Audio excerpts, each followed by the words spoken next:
La verdad que no es fácil dar una clase inaugural en este contexto de despedida, pero obviamente que me atrevo y pienso presentar en un tiempo prudente que el profesor Ramírez me va a ir acotando una temática que es una temática bien interesante, que yo la traía pensando en estudiantes de historia, y estando acá entiendo también que hay estudiantes y estudiantes de educación básica y educación parvularia, y eso me alegra aún más porque creo que esta temática referida a la violencia en la Araucanía es un tema que tiene muchos puntos que desde la opinión surge ignorancia, falta de rigurosidad, a veces, ¿verdad?, las personas no manejan bien los puntos respecto de lo que se está planteando en una discusión de este tipo. Por lo tanto, me alegra mucho que haya una gran cantidad de estudiantes y estudiantes de educación en general, ¿ya? Y eso, sin duda, me alegra mucho. Yo creo que lo digo ahora, no al final uno llora a la despedida. Para personas que me conocen, para los estudiantes y estudiantes con los que trabajé en estos 2 años, decirles que fueron años muy realmente gratificantes, de mucho aprendizaje para mí, años muy, no es un cliché, muy hermosos realmente. Venir acá a la universidad, estar con ustedes, compartir con un grupo de profesionales también destacados como el profesor Castro, el profesor Ramírez, veo profesores de otras áreas de nuestra escuela, ¿verdad? Y todo eso sin duda que uno lo gratifica y lo hace también crecer, y en cierta forma ese crecimiento fue el que me permitió poder insertarme ya de manera más definitiva en el lugar donde estoy ahora. Y decirle obviamente que esto es una despedida, no es un adiós, ¿verdad? Y que cuenten conmigo siempre, ¿verdad?, en sus proyectos, en sus ideas, en sus afanes de seguir creciendo, estudiando, etcétera, etcétera. Para eso tienen mi mail, ¿verdad?, y las redes sociales, ¿ya? Dicho eso, paso un poco a conversar del tema que nos convoca, ¿verdad? La charla del día de hoy se denomina Violencia en la Araucanía, pueblo mapuche y Estado chileno entre los años 1990 y 2016. 2016 porque fue el año en que nosotros presentamos el proyecto, ¿verdad? Un proyecto FI, VM, que fue aceptado y que pudimos desarrollar por lo menos durante 2 años acá en la Universidad Viña del Mar, y por el cual también estoy muy agradecido de que nos hayan podido apoyar. ¿Ya? Respecto de la presentación, decir, como ya hemos dicho, que es un proyecto FI, es un proyecto bien interesante con un cuerpo de trabajo también compuesto por un profesor que trabajó acá, el Premio Nacional de Historia del año 2012, ¿verdad?, el profesor Jorge Pinto Rodríguez, una profesora que también estuvo acá en algún momento, la profesora Isabel Guamán, y un estudiante de la carrera de Historia, ¿verdad?, don Filipe Escudero Quirós, que se encuentra también acá. En ese sentido, el objetivo central de nuestro trabajo fue desde una perspectiva muy compleja, porque este es un tema realmente, un tema político, un tema policial, un tema judicial, con muchas aristas, ¿verdad?, muy sensible. Para nosotros lo más importante es tratar de establecer en este proyecto de un poco más de un año lo que podríamos denominar la comprensión de este proceso, principalmente buscando algunas claves de análisis, de diálogo, en esta relación compleja, histórica, tensional, entre el Estado chileno y el pueblo mapuche, ya en términos generales. En ese sentido, dentro de esta presentación, nosotros fuimos viendo de que es muy importante, a la hora, a propósito de lo que dice el PowerPoint, ¿verdad?, es muy importante tratar de asumir con claridad, con responsabilidad y con valentía, creo yo también, una temática difícil como esta. Esta temática está cruzada, insisto yo, y qué bueno que aquí hayan profesores y profesoras de diferentes ámbitos, está cruzada principalmente por el agenciamiento que el Estado chileno, por medio del Ministerio de Educación, fue desarrollando respecto de los pueblos indígenas en Chile, y más puntualmente sobre el tema del pueblo mapuche. En ese sentido, lo que se ha pregonado y muchas veces se ha reproducido, digamos en términos generales, a nivel de conversación cotidiana, en los diferentes lugares de Chile, casas, establecimientos, etc., tiene que ver con puntos de vista que se establecen, crecen y se proyectan en el siglo XIX en un contexto muy especial, muy puntual, ¿verdad? A propósito, ¿verdad? Y la historia se vincula una con otra a propósito de los reclamos, por ejemplo, de la Haya, que comenzaron hoy día entre Bolivia y Chile, tiene que ver con un proceso en el cual el Estado chileno comienza, como diría Jorge Pinto, justamente a mirar hacia el sur, ¿verdad? A partir más o menos de 1857, como una manera de salvar, por decirlo de alguna manera, las crisis económicas que el sistema productivo chileno comenzaba a tener desde los años 30, 40 del siglo XIX en adelante, ¿verdad? Por eso es que trabaja acá, por eso Luis Ortega habla bastante también de eso, ¿verdad? Las crisis que él plantea son breves pero profundas. Y en ese proceso, en ese pensar, la élite, la oligarquía chilena va a buscar mecanismos de cómo tratar de salvar esta crisis. Y una de las formas, repito, va a ser mirar hacia el sur. Ese mirar hacia el sur significa mirar hacia los territorios mapuches al sur del río Biobío. ¿Sí? Respecto a la introducción, para complejizar el tema y para traerlo al presente, porque creo que todos nosotros, todas las personas que están acá, en algún momento han utilizado esta idea, está la idea del conflicto mapuche. El conflicto mapuche es un concepto desde las comunicaciones, desde el periodismo, que ha marcado una intencionalidad. Y esa intencionalidad también ha sido rápidamente absorbida, digamos así, por la opinión pública chilena. Y al hablar de conflicto mapuche, lo que se plantea en términos, repito, de teoría comunicacional, de teoría de representaciones, ¿verdad? Y de otras teorías, tiene que ver con que, en términos bien coloquiales lo voy a decir, se le va a cargar la mano a uno de los involucrados en un conflicto mayor y se le libera desde una otra forma de culpa a los otros u otras involucradas. Con esto quiero decir de que con conflicto mapuche en general en la opinión pública chilena queda la impresión de negatividad respecto del movimiento mapuche, de conflictividad del movimiento mapuche, y el Estado chileno y los particulares chilenos, el empresariado chileno prácticamente queda libre de polvo y paja. Ese punto sin duda que es importante que uno lo tenga en consideración. Yo quisiera poner un ejemplo que es una ficción, pero que tiene que ver con esto. Los diarios de fines del siglo XIX, por ejemplo el Ferrocarril de Santiago, o el Mercurio de acá, de esta región de Valparaíso, se referían a los sucesos que estaban aconteciendo justamente en el antiguo territorio mapuche, y siempre el énfasis de la noticia era un énfasis negativo, contrario, en contra de la población mapuche y de su imagen como pueblo. En circunstancias que en ese mismo momento, en ese mismo territorio, ¿verdad? El ejército chileno estaba ingresando, estaba desarrollando, ¿verdad? Lo que podríamos denominar verdaderas masacres, ¿verdad? Un ejemplo claro y muy utilizado por el ejército chileno en el territorio mapuche tenía que ver con capturar población mapuche, niños, jóvenes, adultos, no discriminaba, y de encerrarlos en lo que nosotros conocemos como una ruca y luego de eso quemarlos. Entonces, ese tipo de noticias no aparecían. Sí aparecía la otra noticia. La noticia que decía que el mapuche había generado un sabotaje, que los mapuches atacaron por sorpresa, etcétera, etcétera, etcétera. Con esto quiero decirle que hay una relación en términos comunicacionales que fue una relación totalmente asimétrica y que solamente dio cuenta de una parte de la historia y no de toda la historia.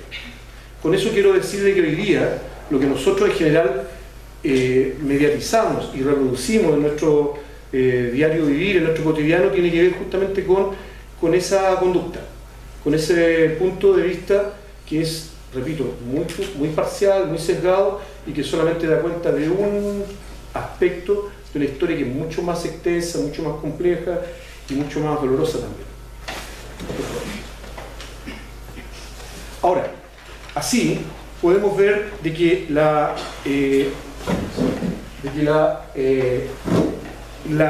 historia mapuche y la relación con el Estado chileno desde la historia y desde la historiografía, que de cierta manera es lo que nos compete acá a nosotros, ¿verdad?, como profesores y profesoras, va a estar siempre marcado por épocas, por tendencias historiográficas, por decirlo de alguna manera, ¿verdad? Años atrás yo escribí un libro que está acá en la biblioteca, se llama Tierra e Historia, ¿ya? Estudios y controversias en torno a la historia del pueblo mapuche en Chile, 1950-2010. En ese texto, de cierta manera, yo lo grafico en esta diapositiva que está acá, principalmente marcando algunas de las tendencias historiográficas de cómo miraron a la población mapuche, al pueblo mapuche, a su legado, a su historia, y cómo también el Estado lo fue relacionando. Es así como el primer punto habla del positivismo decimonónico, ¿verdad? Y ahí aparecen ilustres colegas nuestros como Diego Barros Arana, que a partir de una premisa teórica, en este caso positivista y también liberal, diría Fernando Casanova, nos vamos a encontrar con que la idea del mapuche es una idea criminalizada, diabolizada, negativa, completamente negativa, perversa, ¿verdad? Un salvaje, ¿verdad? Sin mayores atributos humanos. Entonces ahí nos encontramos con una primera gran idea. Y ese positivismo decimonónico traspasa al siglo XX, ¿verdad? Los años 30, los años 40, y donde se va a ir reproduciendo sin duda esta mirada respecto de la población mapuche. Acá tiene interesante hacer una especie de entrecruzamiento del proceso histórico, porque en los años 30, 40 del siglo XX, cuando el positivismo tenía mucho impacto todavía en Chile, ¿verdad? En Europa estaban haciendo, por ejemplo, la Escuela de los Anales. En Chile se estaba generando lo que los historiadoras hoy día han llamado la diáspora mapuche.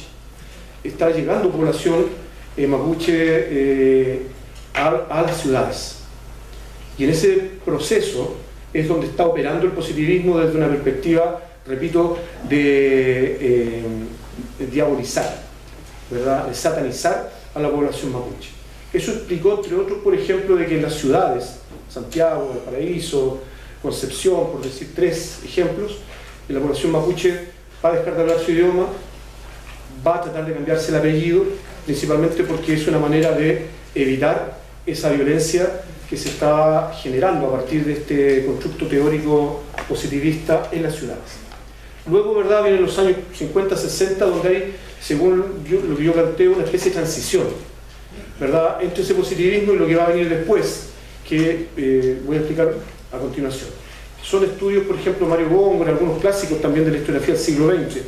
Mario Góngora es uno de los más importantes, y sin duda Álvaro Jara, quien escribe un texto muy interesante y que comienza a generar nuevas luces respecto a la historia mapuche y la relación en este caso con el Imperio Español, que es Guerra y Sociedad, ¿ya? Un texto donde, entre otras cosas, Álvaro Jara plantea la tesis economicista de la guerra, ¿verdad? El ejército colonial en la zona de la frontera va a mantener la guerra principalmente porque le permite generar cierta ganancia a partir de la venta de mapuches como esclavos. ¿Se fija? Y ahí se empieza como a remecer en cierta forma la mirada historiográfica respecto del tema mapuche. Y ya desde los años 70 y 80 y de ahí en adelante quizás van a haber tres grandes líneas que son las que más hoy día operan respecto de la comprensión del tema mapuche. Está el tema de los estudios fronterizos, los estudios de las relaciones interétnicas y lo que yo he denominado más recientemente la historia del Nutram, es decir, la historia que comienza a ser escrita y pensada por jóvenes que estudiaron en la universidad mapuches, ¿verdad?, y que han ido escribiendo su historia desde sus perspectivas. Esas tres tendencias también fueron observando un sujeto mapuche, que es el sujeto mapuche que en los años 90 va a ser considerado, ¿verdad?, por el Estado chileno, por la nueva democracia, y de esa manera se va a ir articulando un nuevo diagnóstico respecto de lo que es la historia mapuche y la situación mapuche actual. Los estudios fronterizos, quizás nombrar solamente en este caso a Villalobos, Sergio Villalobos, que ha sido como el gran paradigma, por decirlo de alguna manera, quien va a negar, por ejemplo, la existencia mapuche, principalmente por una especie de sesgo racista, de raza pura, queriendo decir de que los mapuches del siglo XX prácticamente no existen, porque se han ido mestizando, y que eso obviamente le quitaría atributo a su demanda política, por territorios, por autonomía, principalmente. Es una teoría, es racista, es violenta y niega la historia de población que existe, que está presente en zonas rurales y en zonas urbanas. También nos vamos a encontrar con la historia de lo que podríamos denominar los estudios interétnicos. Esos estudios le van a dar espacio a la posibilidad de mestizaje, pero un mestizaje que no deja, que no impide la permanencia de la cultura mapuche en el tiempo y en la proyección del tiempo, ¿verdad? Y ahí aparecen figuras, por ejemplo, como José Bengoa, Rolf Foster, Sonia Montesinos, por nombrar solo tres, que dieron en los años 80, 90 y hoy día también esa posibilidad de rearticulación histórica desde una perspectiva de, digámoslo así, de no raza pura, ni raza única, ¿se fija? Sino que en el contacto con otros y con otras. Y después el tema de la historia de la obra del Nutram, yo la denomino en mi libro justamente así, ¿verdad? A partir de los primeros escritos en los años 90 que comienzan a hablar de una especie, llamémoslo así, de nueva historia, con José Marimán en 1992, cuando habla por primera vez de la autonomía regional en Chile, ¿verdad? Como una propuesta política. Y de ahí en adelante vienen varios textos, muchos de ellos señeros, muchos de ellos que quizá ustedes han leído, ¿verdad? Por ejemplo, el año 94 se visibiliza la idea del mapuche urbano, con José Ancal. Y después de eso van a venir poetas y poetisas que comienzan a hablar del mapuche urbano, ¿verdad? Hasta David Adeñir, que habla del mapurbe, por ejemplo. Entonces nos vamos a encontrar con un grupo importante hasta el año 2006, cuando 4 historiadores importantes de la historiografía mapuche, entre ellos un amigo, ¿verdad? Sergio Quenoqueo, Pablo Marimán, escriben Escucha Huinca, que es un grito, como dicen ellos en su introducción, un grito a la alteridad, un grito a la otredad, un grito a la chilenidad, y un grito bien interesante porque ellos dicen, es un grito de colonizados gritándole, ¿verdad?, a otros colonizados, de mapuche gritándole a mestizos, a chilenos, de que se den cuenta de que estamos en una red de opresión y de dominación de la cual no podemos salir y no nos podemos zafar, ¿verdad? Ahora, respecto del tema de la violencia, son los 3 puntos de este proyecto: violencia, Estado chileno y pueblo mapuche. Respecto de la violencia, ahí en el PowerPoint aparecen 3 autores y una autora clásica como Hannah Arendt, ¿verdad? Y 3 autores mapuches. 2 de ellos han venido acá a la universidad a presentar sus trabajos. Tiempo atrás vino Fernando Peiricán y también estuvo acá Héctor Yaitul, antes de la operación Huracán, ¿ya? Estuvo acá, vino con el profesor Jorge Pinto, lo recibimos, ¿verdad?, con el equipo de profesores, tuvimos un diálogo bastante interesante en uno de estos foros, y ahí lo importante del tema de la violencia es que los 4 autores, cada uno en su perspectiva, van a plantear de que esta violencia es una violencia sin duda que tiene motivaciones, ¿verdad? Por ejemplo, Hannah Arendt habla del tema de cómo el que genera la violencia plantea esta idea del fin, ¿verdad?, y el medio, y de cómo la violencia se justifica a partir de querer defender, entre comillas, a ese fin. ¿Se fija? Fernando Peiricán también plantea que es una violencia política, ¿verdad? Y los países que vienen más abajo, incluyendo Yaitul, también tienen esa misma concepción, ¿verdad? Una idea de que esta no es una violencia, primero que todo, una violencia por violencia.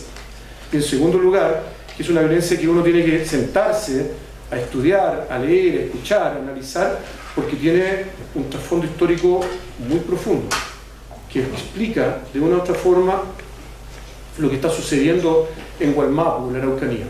Años atrás, en algún texto, por ejemplo, Rolf Foster, que yo nombraba hace un rato, él planteaba de que acá mucho de la violencia que hay en el sur se va a deber a lo que él denominó en algún momento una especie de deuda eterna, ¿ya? Una deuda eterna de unos respecto de otros, ¿ya? Jorge Pinto ha dicho, el Estado chileno es el causante directo de lo que está sucediendo en la Araucanía hoy día, y por lo tanto ellos, el Estado, más allá del gobierno, tiene que asumir una postura y tiene que tratar de dar una solución a esto. Porque claro, o sea, los colonos reclaman de que ellos no son culpables de lo que está pasando. A los colonos los llevan a la Araucanía, los llevan incluso engañados. Le entregan la Quiltagüey, le entregan, ¿verdad?, madera, le entregan clavos, herramientas para que hagan su casa, y le dicen, bueno, dedíquese, ¿verdad?, a producir, a darnos progreso, porque para eso nos trajimos. Y detrás de esa historia hay otra historia, que es la historia del despojo. Y ahí entonces donde las historias se empiezan a entrecruzar, ¿ya? Ahí entonces el tema de la violencia va a ser un tema que no tiene un tinte, no tiene un color, ¿ya? Lo que tiene es la necesidad de ser analizado, ¿ya? Y de manera sin duda concienzuda, detenida, sopesada, ¿ya? Ahí hay que tener mucho cuidado, hay que tener mucha responsabilidad, más aún ustedes que son futuros y futuras profesoras. Respecto del Estado, ahí yo planteo tres grandes fases como para que sea mucho más pedagógico, por decirlo de alguna manera, lo que estoy presentando. El Estado y la mirada respecto del tema mapuche. Partamos por el presente. Hoy día el presidente Sebastián Piñera plantea para la Araucanía un plan Marshall. ¿Ya? Si sabemos lo que es el plan Marshall, ¿verdad? Vamos a ver de que el plan Marshall quizás, ¿verdad? En términos de comparación específica de una realidad con otra no tiene nada que ver. La operación Marshall tiene que ver con la posguerra en Europa, ¿verdad? En la Europa nazi, en la Europa fascista, ¿verdad? Los millones de muertos, las ciudades destruidas, etcétera, etcétera. ¿Ya? Lo que pasa en la Araucanía sin duda no es lo mismo, no tiene que ver con eso. Hay un punto en que sí, el plan Marshall, entre comillas, sigue siendo lo mismo que se ha hecho en otras ocasiones. El tema productivo, el tema de la mirada economicista. En general, desde el 90 en adelante, los gobiernos han pretendido creer de que la pobreza y por lo tanto la inyección de dinero en ese territorio va a solucionar todo. En circunstancias que, como bien dijo en algún momento el hoy senador Francisco Buenchumilla, este es un problema político, con clave política y que hay que abordar de esa manera. Dicho entonces así, el siglo XIX, cruzado por el positivismo decimonónico, nos vamos a encontrar con que el Estado chileno, como yo dije al principio, lo que hace es tratar de buscar nuevas materias primas. Y esas nuevas materias primas las va a encontrar en Gualmapu. Para eso se genera, como diría Jorge Pinto, una ideología de la ocupación. ¿Cómo hacer para convencer a la población chilena de que hay que ir a ese territorio y ocuparlo militarmente? Y para eso entonces se crea esta ideología. Ahí aparecen dos frases que están dentro de la ideología. Hay que convencer a la gente en Chile de que los mapuches son, comillas, como dice ahí, indios malos en tierras buenas. Que se están perdiendo esas tierras. Si no estuviese con nosotros, estarían produciendo. Y la otra, esta idea de que mapuche es un tipo con tres grandes características, sale ahí, ¿verdad?, entre comillas, flojo, borracho y pendenciero. ¿Ya? Y que por lo tanto es un peligro y que de una u otra forma hay que controlarlo, civilizarlo y, ¿por qué no?, exterminarlo. ¿Ya? Más de alguna tesis sobre eso ha aparecido.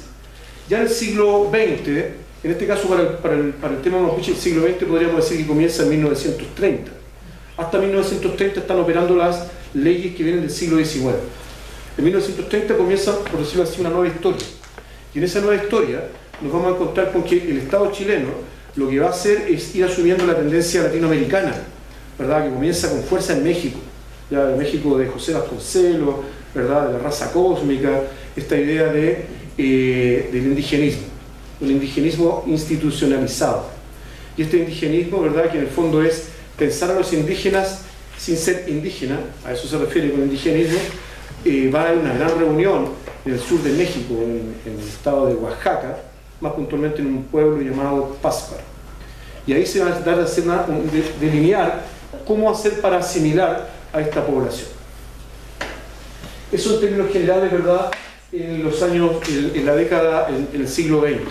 ¿Ya? Y ya en el siglo XXI nos vamos a encontrar con que aquí la clave en el siglo XXI del Estado es un Estado neoliberal, ¿verdad?, heredado de la época de Pinochet. Es un Estado neoliberal con reformas sin duda, pero con una estructura neoliberal al fin y al cabo. Y en este contexto, la clave de la relación del Estado con los pueblos indígenas en general, también en el norte, en el altiplano, es la idea de desarrollo con identidad. La idea de desarrollo con identidad es una idea desde el neoliberalismo, desde algunas reuniones, por ejemplo, el consenso de Washington que se hace en 1990, y que lo que va a tratar de hacer es decir, sí, permitámosle, ¿verdad?, que estos pueblos mantengan ciertos elementos culturales, permitámoselo, no les neguemos, ¿verdad?, pero al final del día nosotros decidimos respecto de sus recursos, respecto de sus riquezas, etcétera, etcétera. A eso es lo que también hoy día se le conoce como multiculturalismo, ¿ya?, que es muy diferente, por ejemplo, a el interculturalismo. No es lo mismo. ¿Ya? El multiculturalismo, lo voy a decir en términos bien concretos, ¿verdad?, con respeto sin duda, tiene que ver como, por ejemplo, con lo que está pasando hoy día en la mayoría de las escuelas en Chile, sea básica, prebásica, media, para el 24 de julio. ¿Verdad? Ese día en las escuelas preparan actos por el tema de lo que se denomina el Huetripantu o el Año Nuevo Mapuche. Y ahí lo que se hace por un día es tratar de caracterizar, de tratar de generar respeto por ese día respecto a los pueblos, pero después no hay un trabajo posterior ni menos anterior que tenga que ver con la valoración de los pueblos, con su cultura, con sus raíces, etcétera, etcétera. Eso en términos generales, la folclorización de ese etos cultural es lo que hoy día podríamos denominar el multiculturalismo. En términos muy generales, obviamente. ¿Ya? Entonces, en el siglo XXI es esa la panorámica que encuentra el Estado. Y el tema de invertir, ¿ya? De invertir, de siempre estar el tema económico por delante, ¿verdad? Y no otros elementos que son importantes desarrollar. Siempre cuento, y voy a ser muy breve al respecto, el año 95-96 en la zona de Puerto Saavedra, un gran proyecto, ¿verdad? Todos los Ceremis fueron a la zona del lago Budi y a inaugurar un proyecto, repito, muy importante respecto de casetas sanitarias en esos territorios, con la intención de que la población mejorara su calidad de vida, su salud, etcétera, etcétera, etcétera. Se invirtieron millones de dólares, ¿verdad?, en esas casetas. Se hizo, obviamente, todo el sistema subterráneo, etcétera, y en una intendencia, con prensa, etcétera, etcétera, y vuelven a los 6 meses a ver qué está pasando con esos territorios, con esas inversiones, y en general, ¿verdad?, los funcionarios públicos quedan horrorizados frente al cuadro que van a ver. El cuadro que ellos ven es que esas casetas habían sido utilizadas por las comunidades como graneros y como gallineros. ¿Qué dijeron los funcionarios del Estado? Se acordaron de los dichos del siglo XIX. Estos bárbaros salvajes que no entienden nada, que cómo hacen estas cosas, cómo despilfarran lo que nosotros trajimos. Y la verdad las cosas, ¿verdad?, haciendo un pequeño análisis y preguntándole a la comunidad no necesitaba, en ese momento al menos, esas casetas. Necesitaban graneros.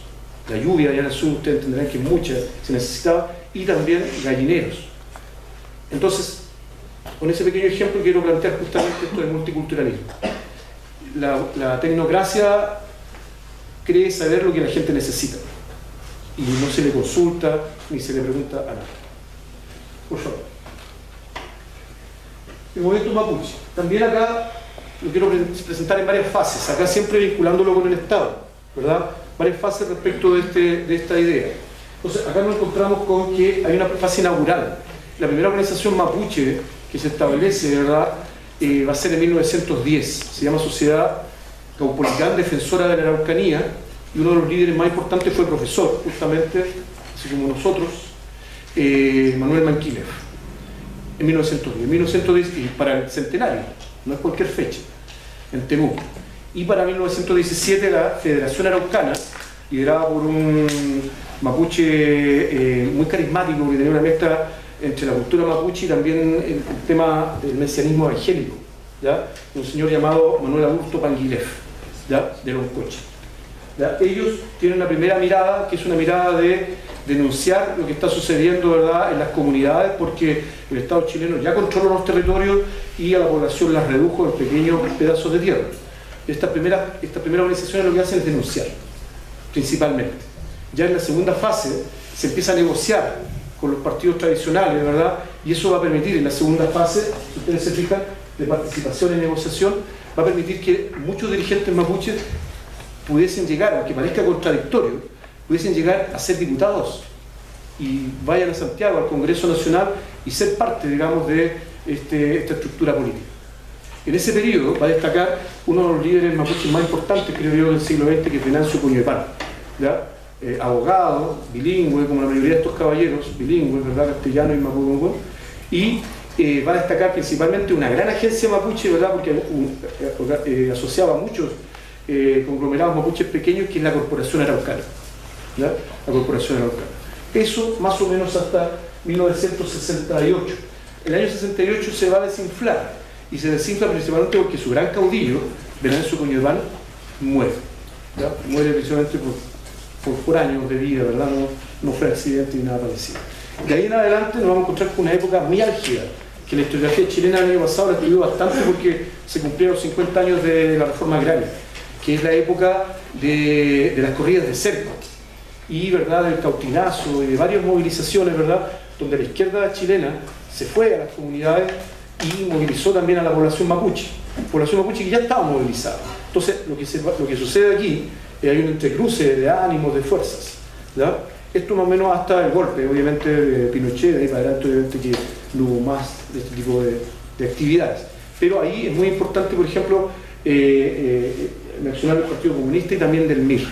Y el MIR con un grupo que se va a llamar MCR, Movimiento Campesino Revolucionario, ¿ya? Entonces, el tiempo de la movilización y las corridas del cerco.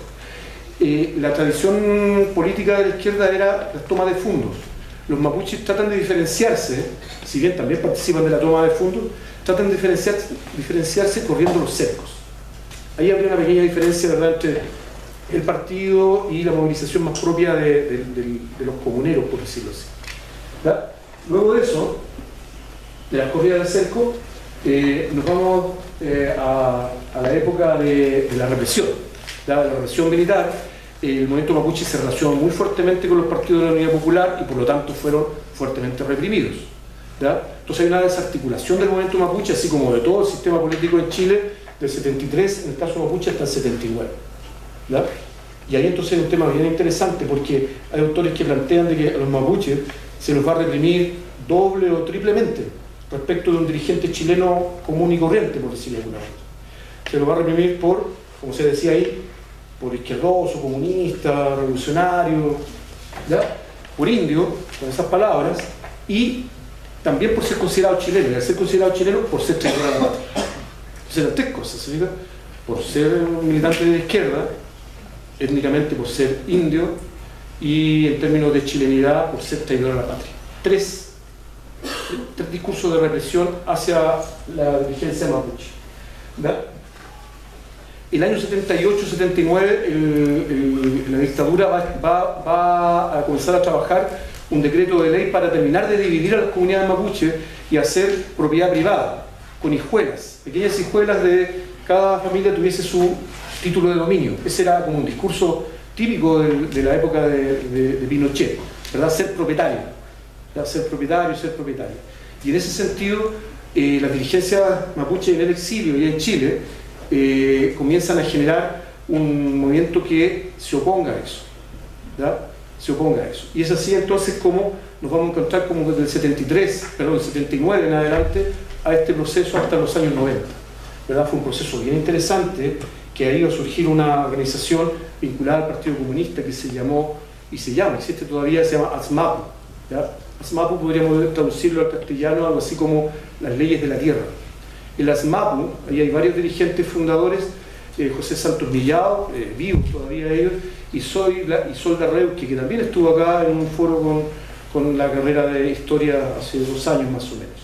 Entonces ellos van a comenzar a movilizar, y en esa movilización van a empezar a informar a las comunidades lo que hay que hacer y lo que no hay que hacer. Lamentablemente, ¿verdad?, en un momento de dictadura no había mucho que hacer, prácticamente todo se hizo a la fuerza, ¿ya? Yo tuve la suerte hace más de 20 años de hacer mi tesis de pregrado justamente sobre este tema en una comunidad en la zona de Nueva Imperial, una comunidad llamada Gallardo Tranomí, ¿ya? Y ahí obviamente la gente contaba cómo entraban los piquetes de carabineros, cómo se presionaba, cómo se tensionaba, cómo se obligaba para que la gente aceptara la división. Y la fase más actual, la fase del tema de la fase autonómica, principalmente, que es una fase que es la más actual, en cuanto a que en 1992, yo dije hace un rato, el movimiento mapuche, por medio de sus intelectuales, comienza a hablar de la autonomía. José Marimán lo hace, su hermano Pedro también lo hace, su otro hermano Pablo igual lo hace, ¿ya? Ellos tres, en un caso muy interesante, son 3 hermanos que estudian historia en la UFRO, ¿ya? Fueron alumnos y tesistas de Jorge Pinto justamente, y ellos son los primeros que van a instalar esta idea de la autonomía. Y de ahí para adelante entonces nos vamos a encontrar con que es el gran debate del movimiento mapuche. ¿Por qué? Porque la autonomía está presente en todas las facciones, digamos así, del movimiento, pero cada uno con ciertos matices. No hay un proyecto único. Es así como yo ahí anoto algunas subfases, si ustedes se fijan, ¿verdad? El tema del conocimiento de la institucionalidad. El movimiento mapuche, ¿verdad?, cuando llega la democracia, apoya al candidato de la Concertación, a Patricio Aylwin, y aprenden de la institucionalidad del momento, ¿verdad? Hay una ley que van a hacer en el 93, una corporación que se llama CONADI hasta el día de hoy, y entonces se comienza a conocer. Ese es el primer momento. Hasta más o menos el año 97, donde a partir de los sucesos de Lumaco, así se han conocido, ¿verdad? Fernando Pairicano, historiador mapuche, amigo, también ha estado acá, ha escrito acerca de eso en un libro llamado Malón. Ahí la historia habría tenido una inflexión y habría cambiado, ¿ya? Nace un nuevo grupo político llamado Coordinador Arauco Mayeco, liderado por Héctor Yeytun, lo nombré hace un rato que estuvo acá, y ese grupo va a comenzar a generar una tendencia nueva respecto del movimiento mapuche, ¿ya? Una tendencia mucho más radical, mucho más de autogestión, mucho más de no tener que depender del Estado y de generar, repito, un movimiento autosustentado, ¿verdad? Entonces nos encontramos con esa segunda etapa, ¿verdad? Que es la CAM, ¿verdad? Desde Lumaco hasta, como dice ahí, hasta el año 2002. El año 2002 no es una cosa casual, es el año en que va a ser asesinado el primer joven mapuche movilizado en las comunidades, que fue un joven, puede que le suene el nombre, ¿verdad? Un joven de 17 años llamado Alex Lemún. Alex Lemún va a ser el primer joven mapuche que era asesinado y que está comprobadísimo que fue por bala policial, ¿ya? Y la etapa más reciente es la etapa de la criminalización del movimiento, del 2002 al 2012. Y la última fase, que es la más reciente, ¿verdad? El recrudecimiento de la represión y la cárcel. Está el tema, por ejemplo, muy famoso que cada uno de ustedes debe recordar, de la muerte también por bala policial de Matías Castrileo, ¿verdad? A los meses de ser asesinado Matías Castrileo, Jaime Mendoza Collillo, y un par de años después, ¿verdad? El matrimonio de ancianos colonos Lutzinger-Macay, en la zona de Vilcú. Y ahí entonces viene nuevamente un proceso de represión y de encarcelamiento, ¿verdad? Incluyendo ahí el tan bullado caso de la operación Huracán, que va a suceder a principios del mes de septiembre del año pasado. Yo recuerdo por casualidad de la vida, solo por eso, yo estaba en Temuco ese día. Estaba en un departamento y el tema, yo no tenía idea de lo que estaba pasando, y el tema de los helicópteros era muy notorio.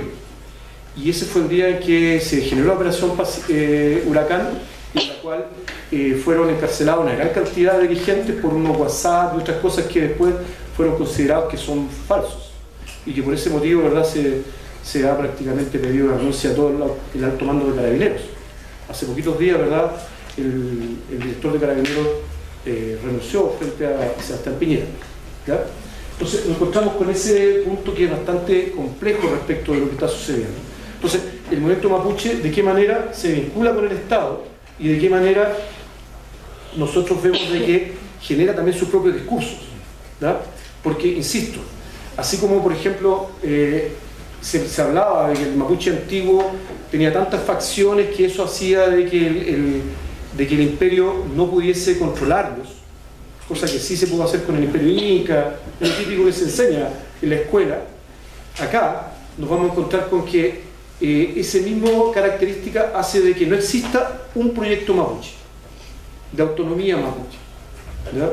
Yo voy a nombrar 4 o 5 organizaciones mapuches que tienen en el horizonte la idea de la autonomía, pero los caminos son los que cambian. ¿Se fijan? Algunos son de más negociar, otros son de más actuar, otros son más radicales, otros son más moderados. Entonces no nos encontramos con un solo gran proyecto. Entonces ahí hay un punto que es necesario establecer.